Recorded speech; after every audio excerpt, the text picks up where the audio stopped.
Penny Wong met the US Secretary of State Blinken and the Japanese Foreign Minister Yoshimasa in Cambodia, and they issued a joint statement urging all parties to, quote, avoid the risks of miscalculation.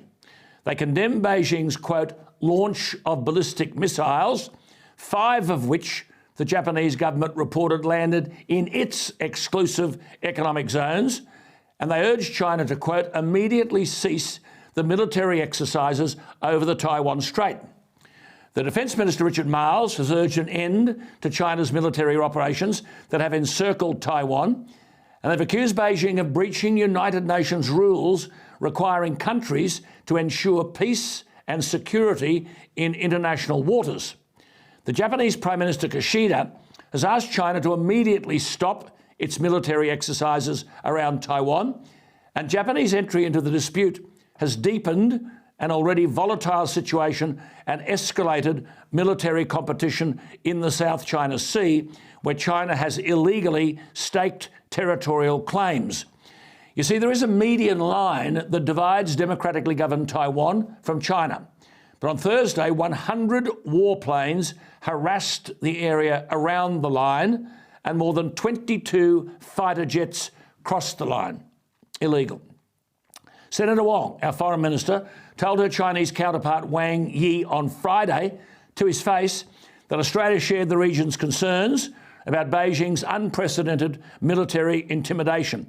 To her credit, Penny Wong said, quote, these exercises are disproportionate and destabilising. This is a serious matter for the region, including for our close strategic partner, Japan. She talked about, quote, the risks of miscalculation and, quote, we urge restraint and de-escalation. Now, with all that as background, herein lies a major dilemma for Australia. The trade figures came out at the end of last week. It's an overused word, but they were unbelievable.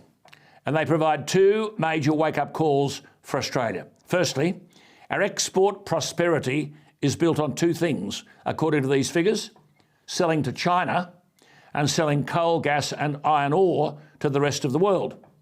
So in other words, the nation which on one hand poses as our biggest enemy in the region, is the same nation guaranteeing our prosperity. We had an $18 billion surplus on trade in the month of June alone, way above any other month ever. A $136 billion trade surplus for the year, which is over $5,000 for every single Australian. And last financial year alone, our 2-way trade with China added a massive $270 billion. We sold them $170 billion of mostly iron ore, gas and coal, all the things that Bowen, the Greens and the Teals want to ban, with no indication as to where our prosperity will then come from. The biggest geopolitical issue we face is how do we deal with the China that's threatening and encircling Taiwan when the same China is the foundation of our prosperity. We'll need more than sensible and knowledgeable government to address this dilemma. Do we have such a government?